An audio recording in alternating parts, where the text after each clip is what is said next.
이게 현재 요르단의 형태입니다. 빌드업 형태. 요르단이 이제 빌드업을 갈 때 보면 여러분들 백스리 이렇게 준비해 놓고요. 투 미드필더 투볼란치 아까 말했던 단단한 투볼란치 그다음에 양쪽 윙백에 이렇게 벌려 나가요. 길게. 그러면서 알타마리랑 알마르디가 안으로 들어오고 알나이마트가 가운데 있는 장면이에요.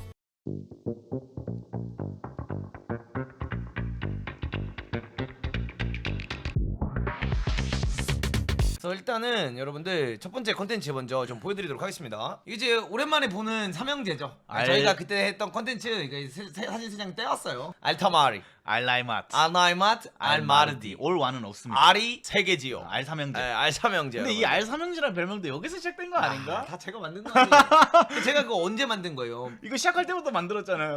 그게 어디서부터 온 줄 알아요? 아니요. 김판공 감독님의 축구를 보려고 그 말레이시아 대 요르단을 볼 때 많은 사람들이 그때 당시에는 요르단 별거 없다 했는데 우리가 막상 경기를 까먹고 보니까 세 명이 개 잘하는 거지. 그쵸. 그래서 우리가 그때부터 와 알삼형제다.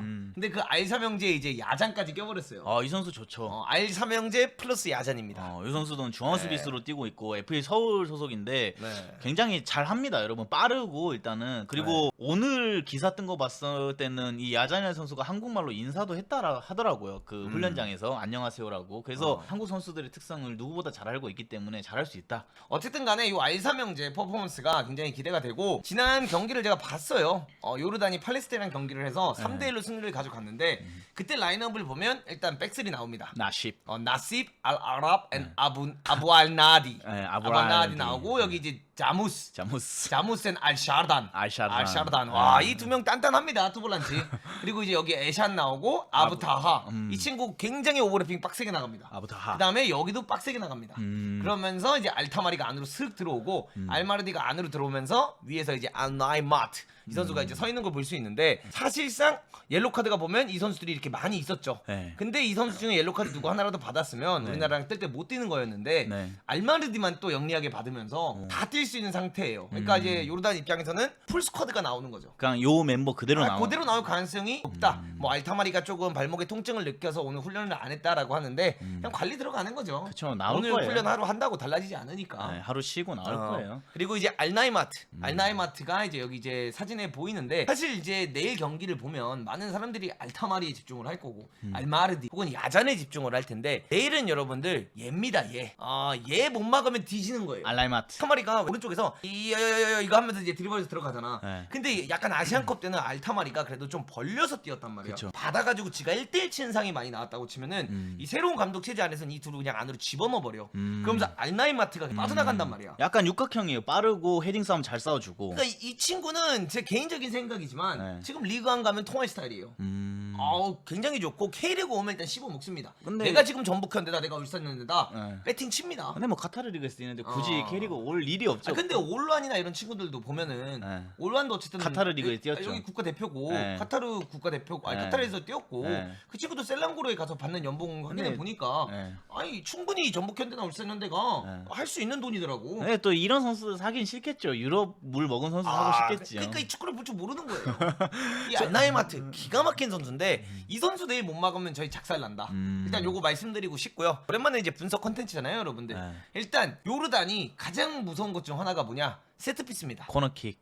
팔레스타인 상대로 전반 2분 만에 코너킥에 올라온 거를 야잔이 그냥 왼발 그냥 발리킥을 때려버리면서 첫 득점에 성공을 했고 그다음에 10분 만에 오른쪽 사이드에서 또다시 올라온 세트피스를 득점으로 이어갔던 장면이 나왔어요. 그래서 시작하자마자 어떻게 보면 두 골을 팔레스타인 상대로 세트피스로 넣었었어요. 2대0으로 앞서 나가는. 그래가지고 요거를 이제 보고 야, 안 그래도 우리가 어떻게 보면 오만이랑 할 때도 코너킥을 주고 이럴 때 불안불안했잖아. 근데 홍명보가 이거를 봤겠지. 당연히 분석했겠지. 그쵸. 어떻게 안 했겠어. 그러니까 이제 홍명보가 딱 KFA 출처보면은 요 자리. 이 자리가 어느 자리냐? 요 프리킥 자리거든요. 똑같네요. 여기서 이제 올라오는 세트피스 연습을 죽어라고 있는 모습을 봤어요. 이거는 공격 세트피스가 아니라 수비 훈련하는 거죠. 요즘 수비 훈련하는 거죠. 왜냐면 손흥민이 벽에 서 있잖아요. 근데 여기 이제 보면은 동경이 형 이제 왼발잡이 키커 연습시키는 건데 동경이 형은 일단 조끼 입고 있어요. 그러니까 일단 선발로 나오지 않는다는 거예요. 제 개인적인 생각엔. 물론 이거 가지고 다 유출할 수는 없어요. 그렇죠. 다를 수도 있어요. 근데 여기 옆에 지금 서 있는 게 누구냐? 민혁 양입니다. 민혁 양. 양민혁의 스피드.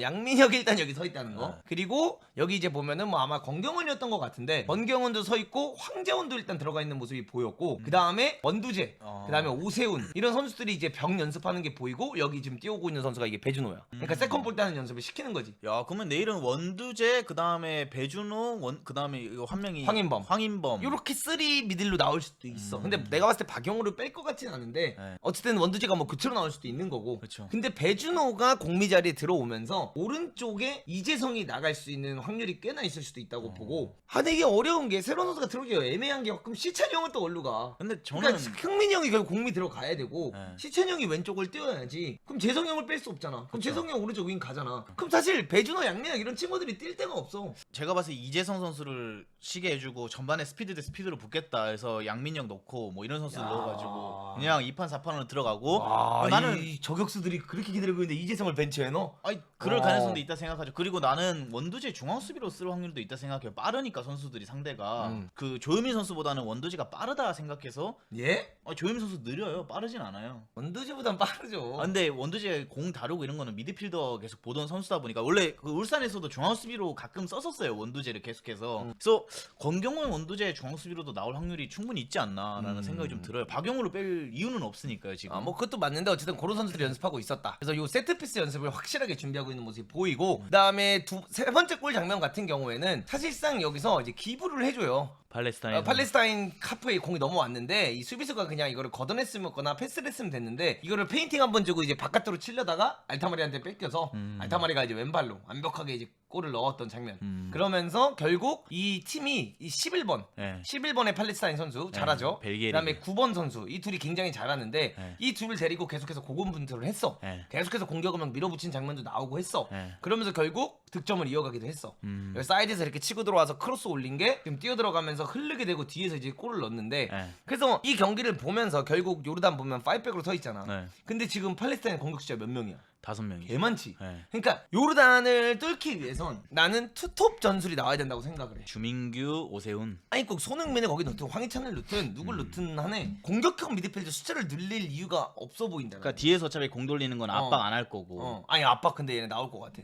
그래가지고 여기 이제 보시면 아시겠지만 이게 현재 요르단의 형태입니다. 빌드업 형태. 요르단이 이제 빌드업을 갈 때 보면 여러분들 백스리 네. 이렇게 준비해 놓고요. 투 미드필더 투볼란치 아까 말했던 단단한 투볼란치 네. 그다음에 양쪽 윙백이 이렇게 벌려 나가요. 길게. 그러면서 알타마리랑 알마르디가 안으로 들어오고 알나이마트가 가운데 있는 장면이에요. 근데 팔레스타인이 전방 압박을 안 치고 네. 이런 식으로 기다렸단 말이야. 얘네가 결국 하려고 하는 게 뭐냐? 공을 여기서 가지고 있든 여기서 가지고 있든 이렇게 돌리다가 네. 조금 끌려 나오면 얘네가 이렇게 싹 올라가 주면서 수비수 끌어주면 반대전환 길게 때리는 거야. 그러면서 여기서 이제 경합하고 들어가면서 알나이마트 빠지는 거 보고 넣어주고 약간 요런 롱볼 패스가 은근히 자주 나와. 그러니까 공격적인 3백이네요. 윙백들을 굉장히 높은 위치까지 맞아. 올렸으면서 그래서 저번 경기 때 보면은 그냥 5백 형태는 유지하면서 대부분 공격을 3톱에서 거의 마무리를 했었는데 그치. 이번 새로운 감독 체제 안에서는 굉장히 공격적인 빌드업을 시도하고 있습니다. 맞아요. 그러면서 결국에는 요걸 또 이제 보여드려야 될 텐데 요 이제 작전판을 보시면 여러분들 요게 지금 빌드업 형태인데 요렇게 빌드업 형태를 가져갈 때 우리나라가 전방 압박을 만약에 안 해 요렇게 기다린다라고 하면 나는 좀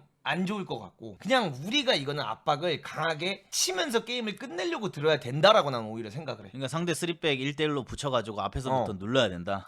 근데 요거를 그러니까 이제 파이법을 알려주는 게 또 저희 채널이잖아요. 저희 채널은 막 맨날 끝난 것만 가지고 얘기하는 게 아니라 저희 채널을 하기 전부터 어떻게 하면 이길 수 있다. 그래서 요거 지금 분석팀에서 보고 있을 수도 있거든요. 오늘 문도구가 요르단 이기는 방법을 알려주나. 근데 나는 요거를 압박을 어떻게 가냐면 오세훈이랑 손흥민 요렇게 투톱을 그냥 써버렸으면 좋겠어. 요렇게 써서 공이 예를 들어 가운데 있다. 그럼 이게 볼이 사이드로 가는 순간 오세훈이 그냥 밀고 들어가고 손흥민이 그냥 이 방향을 그냥 막으면서 얘한테 붙어버려야 돼. 그러면서 황인범이랑 박용우가 이 알마르디랑 알타마리가 들어와 있다 보니까 이 숫자 싸움 해주려고 여기 있는 게 아니라 그냥 전진적으로 밀어붙이면서 결국 얘네 하는 거 킥이잖아. 그러니까 얘네도 쫄 거란 말이야. 그럼 볼 들어가면 이재성도 압박 잘하겠다. 그냥 붙어버리면서 알마르디가 여기 들어오면 그냥 서령우가 맨투맨 붙고 알나이마트를 빠르니까 권경은이랑 둘이 막아주면서 이태석 붙어주고 이게 너무 리스크가 크다라고 했을 때는 황희찬을 안으로 좁혀오게 하면서 박용우가 혹은 원두재가 그냥 여기서 이 공 결국 받으러 오는 애 세컨볼 같이 묻어주면 결국 알타마리가 뒤로 뛰어서 이 롱킥을 노린다고 하더라도 권경원이랑 이태석이 뭐해 같이 봐줄 수 있는 상황이 만들어지잖아 이렇게. 그러니까 요렇게 해서 그냥 압박 계속 그냥 갖다 치면 우리 소유권으로 계속 가져올 수 있다는 거. 요렇게 그냥 진짜 전방 압박을 계속해서 쳐주면 좋을 것 같다. 근데 내 개인적인 느낌엔 기다리겠죠. 홍명보 감독님이 뭔가 요렇게 뛸 것 같아. 이 미드필드 있지. 이 미드필드 둘이 약간 얘네를 너무 걱정을 해서 그냥 애매한 위치에 여기 이렇게 서 있을 것 같고 딱 재성이 형이 여기까지 내려올 것 같고 시찬이 형이 얘를 이렇게 막고 있겠지. 그러면서 얘네 셋이 공 돌리는 거는 낫더라. 그러면서 이제 오세훈이랑 손흥민이 약간 이 미드필더들이 공 받는 패스 길목을 찾아낼 것 같아. 이게 요즘 왜 이렇게 하는지 모르겠는데 K리그에서 이게 약간 미드블록이라고 해가지고 여기서 이거 많이 쓰거든. 작년에 포항이 이런 식으로 수비 많이 했단 말이야. 그쵸. 심지어 윙어들도 안으로 좁혀서 야 중앙 주지 말아라. 근데 요렇게 만약에 중앙 주지 말아라 하면서 얘네들 막으면서 이렇게 뛰잖아. 우리 박살납니다. 그러니까 사이드에 공 들어가는 순간 박살나요. 네, 압박 타이밍이 늦어지고 얘 이렇게 막 나갔는데 알마르디가 여기서 이렇게 싹 뛰어들어오면 서령을 이렇게 쫓아올 거고 네. 안 쫓아왔을 때 만약에 이거 나가면 결국 재성형이 이걸 또 안부터 막으니까 여기까지 나가기가 어렵단 말이야. 좀 많이 뛰어야죠. 왜 안부터 막냐라고 하면은 결국 알마르디가 이렇게 안에 들어와 있으니까 우리 얘한테 갔을 때 이거 괜히 보다가 이 패스길 먹지 말라는 거잖아. 그쵸. 그래서 이제 이거 안으로 넣어놓으면 이렇게 나올 것 같긴 해. 내일 홍명보 호가. 안쪽이 우선으로 수비 가담해주고 사이드를 주는. 근데 여기서 만약에 이 볼이 사이드로 이렇게 연결이 됐을 때 결국 얘네들이 이걸 통해서 뭐 코너킥을 얻는다거나 여기서 이렇게 딱 이었을 때 서령우 갔을 때 알마르디 빠지는 거 보면서 넣어주면 사실 알타마리, 알나이마트, 알마르디가 이런 공간에 빠져나가면서 공 잡는 순간부터 김민재 없이 맞기 어려워요. 이게 대충 보면 요즘 그 아모림의 맨유, 그 다음에 레버쿠젠의 알론소 약간 비슷한 전형입니다. 네, 이런 전형이다. 안에 윙어들이 들어와 있다가 계속해서 하프 스페이스 침투 가져가고. 그래서 저는 이런 식으로 만약에 김민재 없이 수비를 한다라고 하면 너무 좀 걱정이 돼. 디커버 능력. 디커버 능력 없이 이렇게 나오면 걱정이 된다. 하여튼 이런 생각이 좀 들었어요. 그리고 이제 다음 장면 또 보여드리면 요게 이제 골킥 상황입니다. 그러니까 근데 팔레스타인이 압박을 아예 안 쳤어. 근데 요 형태를 보면 아시겠지만 빌드업을 하겠다는 곤조가 보여요. 골키퍼 쓰면서 포백 만들고 골키퍼 옆에 야잔 붙어가지고 포백 만들고 양쪽에 둘 수고 그다음에 윙백들 자연스럽게 올라가지만 딱 그 약간 인버티드 아닌 인버티드 역할을 해주면서 투볼란치 해가지고 수적 우위를 가져가겠다. 난 여기서부터 대한민국의 압박을 강하게 쳤으면 좋겠어. 안 누를 것 같긴 합니다. 괜히 안 왜냐하면은 대부분의 한국 감독님들 보면은 빠른 선수들이 전방에 포진해 있는데 우리가 앞에서부터 눌렀다 풀어 나오는 순간 우리 뒤가 이제 빈약해진다. 이렇게 생각하기 때문에 거기다 김민재가 없기 때문에 라인을 과격하게 올려가지고 압박을 칠 것 같지는 않아요. 그냥 좀 기다리면서 중원에서 미드블럭을 쌓으면서 좀 기다리는 수비를 하지 않을까. 기다린다. 근데 그렇게 됐을 때는 너무 위험하지 않을까요? 근데 그렇게 나오는 경기들이 K리그 경기들을 10경기 보면 거의 10경기 다 그렇게 나오니까 사이드 주는 한이 있더라도 우리는 안에부터 맞고 그 다음에 전방에서 무리한 압박을 치다가 빠른 용병 선수한테 뒷공간을 내주기보다는 기다리는 수비. 그래서 요 형태죠. 요 형태로 있다고 치면은 그러니까 어쨌든 그러니까 보고서예요. 예를 들면 이렇게 뛰어야 된다. 내가 황 감독님한테 보고서를 올려야 된다면 난 이렇게 올릴 거다. 오세훈 여기 짱 박습니다. 그다음에 흥민이 형 여기다 전 짱 박아요. 그리고 애초에 오세훈을 어디다 세울 것 같아요, 김 코치? 뭐 4번 쪽에 붙여놓는 거 아니에요?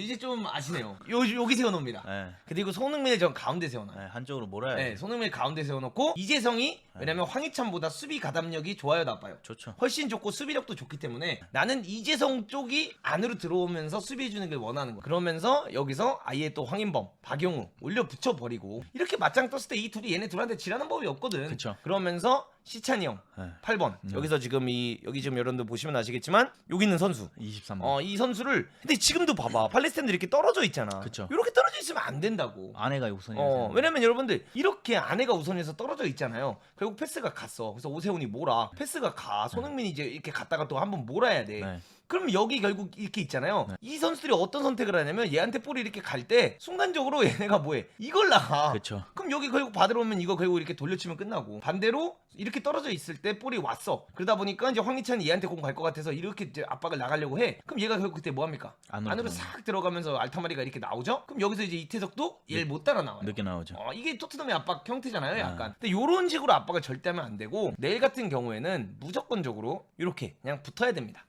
붙고요. 손흥민 선수가 그냥 한 번 더 뛰어야 돼. 토트넘에서 압박하는 것처럼. 여기서 그러니까 이렇게 왜냐면 결국 이건 오세훈이 여기까지 모는 형태니까 손흥민이 요 각 죽이면서 이렇게 들어가서 얘가 어쩔 수 없이 치고 나가게 만들면서 박용우 붙어주고 이태석이 뛰든 서령우가 왼쪽에 뛰든 누가 뛰든지 간에 내 생각엔 서령우가 왼쪽에 뛰고 아마 오른쪽에 황재원이나 박승우 카드가 나올 가능성이 꽤 있다 봐. 그러면 그냥 죽어라 따라가야 돼 화장실까지. 그래서 얘가 만약에 일로 간다 하면 그냥 따라가고 얘가 벌린다 하면 따라가면서 그냥 얘가 치고 나오게 만들면서 흥민이 형이 이거를 결국 끝까지 따라가 주면 속도감이 있기 때문에 얘는 결국 뭐 할까? 킥하죠. 킥을 할 수밖에 없다는 거죠. 그러면 권경영이랑 조유민이 확실하게 막아주고 서령우가 알라이마트 막아주면서 재성이 형이 굳이 여기 있을 필요가 없고 이렇게 안으로 들어온다면 나는 훨씬 더 빨리 우리가 공을 뺏어오면서 우리가 주도하는 축구를 할 가능성이 높아질 거다. 근데 오히려 이게 요르단이 원하는 압박 형태일 수도 있을 것 같기는 해요. 그러면서 알라이마트의 뒷공간을 노리겠다. 그냥 너네가 나와주면 오히려 우린 땡큐다. 뻥뻥 차겠다. 우린 애초에 너네 같은 강팀 만났을 때 한국과 같은 팀에게 빌드업 시도하기 힘들다. 그치. 우리는 빠른 쓰리톱이 있기 때문에 너네가 이렇게 라인 올려주면은 우린 좋다. 단순하게 나가겠다. 근데 이렇게 했을 때 단순하게 나가면 사실 알라이마트가 조유민이랑 권경원을 상대한다고 했을 때 무섭지. 그렇죠. 이 알타명제가 여기서 그냥 뒷공간 뛴다 이렇게 안으로 들어가서 기다리다가 네. 그냥 여기서 예를 들어 뛰어나가는 그냥 순간. 뻥 차가지고 알라이마트가 경쟁해주고 얘네들이 밀고 들어간다 네. 라고 하면 무서운데, 그러니까 조유민의 권경원의 이태석이 있다고 치면 숫자 싸움에서 이재성이 여길 내려와 주거나 혹은 황인범이 일부러 한 칸 아래 있거나 아니면 박용호를 그냥 한 칸 놔두고 이재성이 그냥 애초에 처음부터 이 선수를 물러 들어와서 이 5대3 숫자 싸움 했는데 진다 하면 뭐 이게 자격이 없는 거죠. 근데 요르단이 가장 아시안컵 때 잘했던 게 이런 거니까.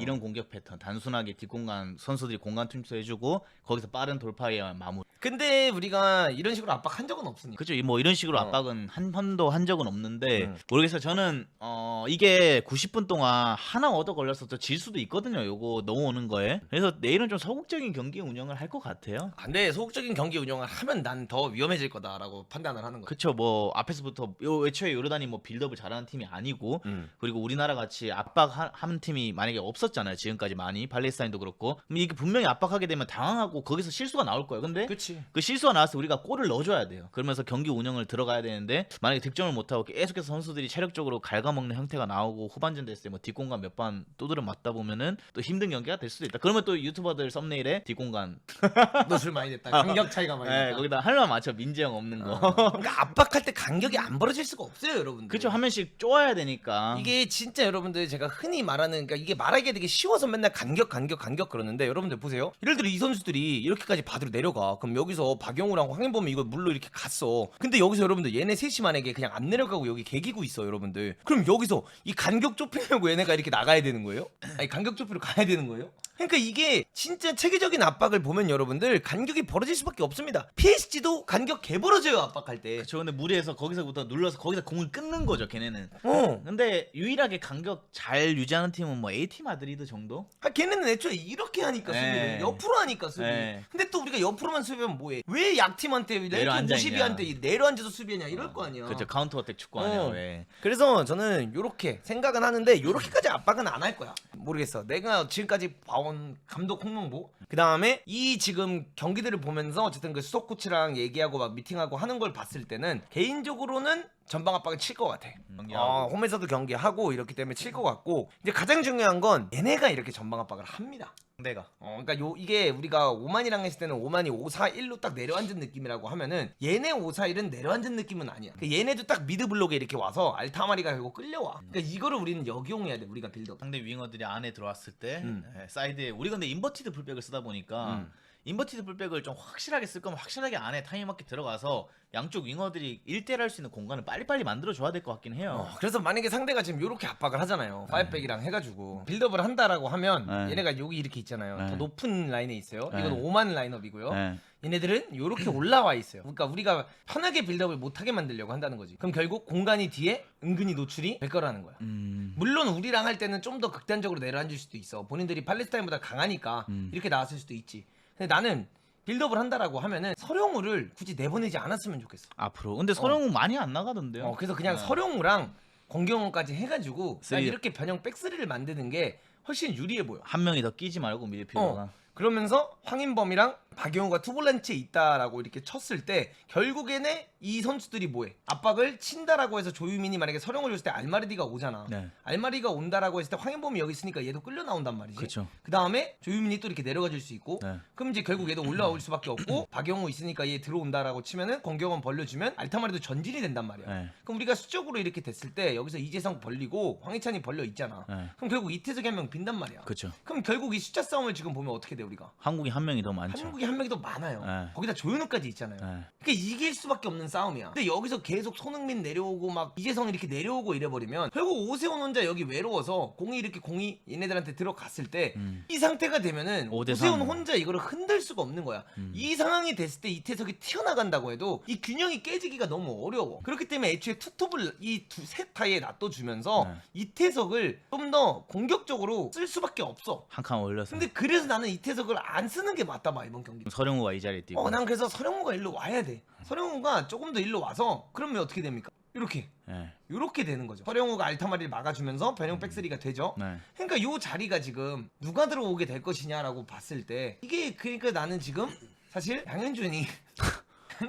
양현준이나 네. 이 둘 중 하나가 이 자리를 떼어야 돼. 뭔가 좀 왕성하고 빠른 활동량 가져갈 수 있는. 그러면서 걔네가 이렇게 올라가. 그러면서 이재성이 여기 들어와서 이 포켓에서 놀아줘야 게임이 터진다는 거지. 서령우는 어차피 알타마리를 막아야 되니까 수비적으로 가. 그럼 서령우가 더 이렇게 안으로 들어오면 결국 이 빌드업 가져갈 때 어떻게 돼? 알타마리가 더 끌려올 거란 말이야. 네. 여기 지금 보이는 장면처럼 볼이 여기 이렇게 있으면 알타마리가 여기까지 들어온단 말이야. 네. 그래서 더 끌려오게 만들면서 5명이 이렇게 놓고 결국 숫자 싸움에서 조유민도 킥 좋잖아. 그럼 이렇게 유인해서 조유민으로 툭툭 건너가면서 오세훈 보고 때려 넣었을 때 양현준 밀고 들어오면서 황희찬 밀고 들어오면서 그냥 여기서 5대5 싸움을 해서 게임을 끝내버려야 돼. 그러니까 막 엄청 심하게 빌드업을 하라는 게 아니야. 상대를 끌어들이고 끌어들이고 그냥 이후에 툭툭 건너가거나 네. 아니면 여기서 그냥 진짜 그냥 손흥민이랑 황희찬 뛸 수 있잖아. 양현준 뛸 수 있잖아. 네. 그냥 진짜 이 공간에다 놓고 몇 개만 잘 때려놔도 얘네가 많이 망가질 거라는 거죠. 지금 라인을 많이 못 올리는 형태가 더 나올 수 있는. 전방압박 형태가 그렇게까지 좋지 않아요 요르단이. 그래서 저는 이게 충분히 조유민이라는 선수가 반대 전환을 잘할 수 있는 선수고 볼줄이 좋아요. 황인범이 미드필드 저기만 있는 게 아니라 황인범이 여기서 이렇게 조유민이 딱 공 잡았을 때 일부러 양현준 사이에 껴주면서 네. 양현준은 이렇게 뛰어들어가거나 나가는 장면 해주면 요 킥도 가능해지고 네. 그럼 얘 결국 못 나오고 황인범이 여기서 슥 이렇게 나갈 때 이재성이 요런 포켓에 싹 와주면 결국 알마르디가 압박을 가. 황인범이 비는 거고 네. 만약에 얘가 황인범을 따라가 그러면 조유민이 이재성을 줄 수밖에 없는 상황이 되는데 얘가 이재성을 따라감이 나올 수 있느냐? 네. 못 나오죠 오세훈이. 그렇죠. 뒷공간 뛸 수도 있으니까. 그러면서 이재성 살아날 수도 있고 아니면 여기서 얘가 만약에 이재성을 잡으러 이렇게 안 나가고 기다린다라고 했을 때는 황인범이 공 잡았을 때 밀어놓은 다음에 손흥민 이선 침투 그다음에 황희찬 이선 침투하는 거 보고 슥 감아 넣어주는 이렇게 하면은 요르단 이길 수 있다 충분히. 근데 이렇게 뛸 일이 없습니다. 근데 나 요런 거 내일 좀 나올 것 같아. 근데 황인범이 뛰면 황인범이 저 자리 잘 끼긴 해요. 저 포켓에 사이드백 올려보내고 자기가 일부러 저기 끼긴 하거든요. 그러니까 뭐 똑같이 나올 수는 없겠지 내가 생각하는 거랑. 근데 요렇게 비슷하게 나올 것 같은 게 요 세트피스 아까 말을 했지만 요 다음에 패스 패턴 연습하는 걸 봤어. 네. 근데 확실히 왼쪽에서는 손흥민도 오고 황희찬도 와. 손흥민이랑 황희찬 보고 반대 전환을 계속 때려. 그럼 이 둘을 보고 반대 전환 때린 다음에 계속 먹이면서 들어가서 왼쪽에서는 뭔가 슈팅까지 나오는 그 각 만드는 연습을 많이 했고 오른쪽에서는 심플하게 크로스 올라오는 장면을 되게 많이 연습하더라고. 그러니까 오른쪽에서는 심플한 크로스를 통해서 득점을 가져가겠다랑 네. 왼쪽에서는 손흥민이 뛰든 황희찬이 뛰든 왼쪽에서는 좀 더 썰어 들어가면서 플레이를 가져가겠다. 요게 어제 전술훈련에 명확하게 나왔어요. 그래서 이런 거 보면 또 손흥민이 왼쪽을 뛸 것 같다는 생각도 들고 정확히는 뭐 나와봐야 알겠지만 그쵸. 어쨌든 왼쪽에서는 좀 더 만들고 오른쪽에서는 크로스 위주의 플레이가 내일 많이 나올 거다. 그래서 나는 더 서령우보다 안 접고 올리는 선수가 오른쪽을 뛰길 원하는 거야. 황재원이 됐든 양민혁이 됐든 양현준이 됐든 그냥 크로스 갖다 올릴 선수가 오른쪽에서 띄워줘야 돼. 선수들이 들어가는 타이밍에 빠르게 그냥 올려줄 수 있는. 접기를 해주는 선수가 아니라. 어차피 왼쪽에서 접을 거니까. 네. 그래서 이제 요르단 셀라미 감독이 한국 월드클래스 많지만 지난 2경기 결과로 압박하겠다. 셀라미 감독은 내일 열리는 한국전은 우리에게 매우 중요한 경기다. 팔레스타인전에서 3대1로 이겨 팀 분위기가 매우 좋다. 이 분위기를 이어가는 게 중요하다. 선수들은 준비가 잘 되어 있다. 경미한 부상을 당한 선수들이 있지만 내일 좋은 경기를 펼칠 것이다. 우린 월드컵에 갈 자격이 있는 팀이다라고 소감을 밝혔다. 그래서 굉장히 자신감 있죠. 그쵸. 그리고 뭐 한국은 정말 강한 팀이다. 속도도 강점인데 대비는? 이라는 질문에 공격진에 클래스 있는 선수들이 굉장히 많다. 요르단도 좋은 수비수가 많다. 한국인 지난 2경기 결과로 인해 압박을 받고 있다. 그 부분도 아마 영향을 끼칠 것이다. 우린 준비가 됐고 내일 경기 기대가 크다. 좀 확실히 인터뷰 자신감 있게 했어요. 그리고 지금 보면 이제 한국이 4승 3무죠. 네. 그러면서 15점. 요르단이 12점이에요. 네. 이라크가 12점입니다. 그래서 내일 만약에 한국이 요르단을 이기면 사실상 이제 끝이에요. 확정이죠. 뭐 확정까지는 아직 아니야. 아니야. 어. 왜냐면 두 경기를 더 해야 되니까 우리가 또 두 경기에서 다 지고 요르단이 다 이기고 막 이러면 또 아직 확정까지는 아니야. 두 경기를 다 이겼을 때 우리가 확정을 짓는 거예요. 만약에 여기서 이제 한국이 이기면 18점이니까 안정권에 들어가는 거고 만약에 요르단이 이기게 됐을 시 네. 혹은 무승부를 했을 시 이게 미궁으로 빠지는 이제 위기가 오죠. 그렇죠. 요르단 이라크가 현재 지금 12점이다 보니까 3점 차밖에 안 나죠. 한 경기예요. 한 경기. 네. 그리고 이제 이라크가 팔레스타인이랑 지난 경기 때 1대0 차이가 났는데 이라크 다음 경기가 또 팔레스타인입니다. 그렇기 때문에 이제 이라크가 팔레스타인 상대로 어떻게 할지가 굉장히 궁금해지는 경기다. 이렇게 말씀드리고 싶습니다. 하여튼 이렇게 요르단 보면 될 것 같고 김 코치는 냉정하게 요르단전 어떻게 생각하십니까? 저는 일단 요르단이 압박을 안 나올 것 같다 생각을 하고 그러니까 과한 전방 압박 안 칠 것 같아요. 중앙선 아래쪽에 내려앉아 있을 것 같고 그러니까 미드 블록이야, 로우 네, 블록이야. 그냥 로우 블록으로 아예 내려갈 것 같다고. 네, 내려갈 것 같아요. 왜냐면은 요르단 감독이 인터뷰 보면은 한국에 강한 빠른 속도가 있는 팀입니다 이렇게 얘기한 거 보면은 그 속도를 의식해서 오히려 딜을 안 주려고 할 것 같아요. 그리고 자기들이 오히려 빠른 선수들이 전방에 배치가 되어 있다 보니까 내려앉아 있다가 카운터 치는 형태로 나올 것 같고 한국은 그냥 또 똑같은 약간 답답한 경기가 이어질 것 같아요. 계속해서 뒤에서 빌드업하면서 U자로 돌고 그러다가 이제 근데 솔직히 그 지난 경기도 그렇고 득점만 나왔으면 그렇게 어려운 경기는 아니었어요. 우리가 점유율도 훨씬 많이 가져갔고 그래서 아까 뭐 저희가 보여줬던 문돈이 보여줬던 그런 빌드업 형태는 크게 안 나올 것 같고 그냥 기존에 하던 거 하면서 결과를 바랄 것 같다. 선수들이 골을 넣어줘야 된다. 그래서 이길 것 같아, 질 것 같아요. 질 것 같아요. 질 것 같다고요? 네. 몇 대 몇으로요? 뭐 한 뭐 1대0 내지 2대1 뭐 이렇게 질 것 같아요.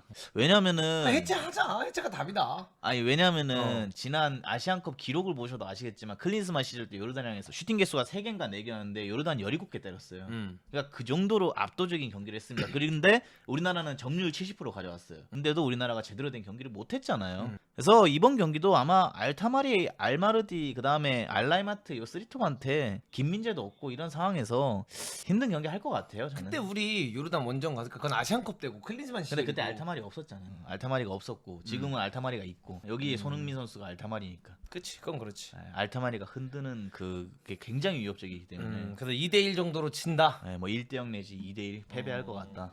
이거 패배하게 되면 이제 여론이 엄청 시끄러워질 것 같아요. 제 개인적인 생각이지만 그냥 물고 뜯을 것 같습니다. 진짜. 나는 이길 것 같은데. 몇 대 몇? 한 3대1? 난 재밌을 것 같아, 이번 경기는. 아 재밌죠. 재밌는데. 그러니까 둘이 약간 치고 박을 것 같아. 근데 이거를 만약에 3대1로 이겼을 때도 어차피 억가는 나와. 어차피 인정 안 해줄 거야. 한 골 먹은 걸로. 난 2대1이나 3대1로 이길 것 같은데, 한국이.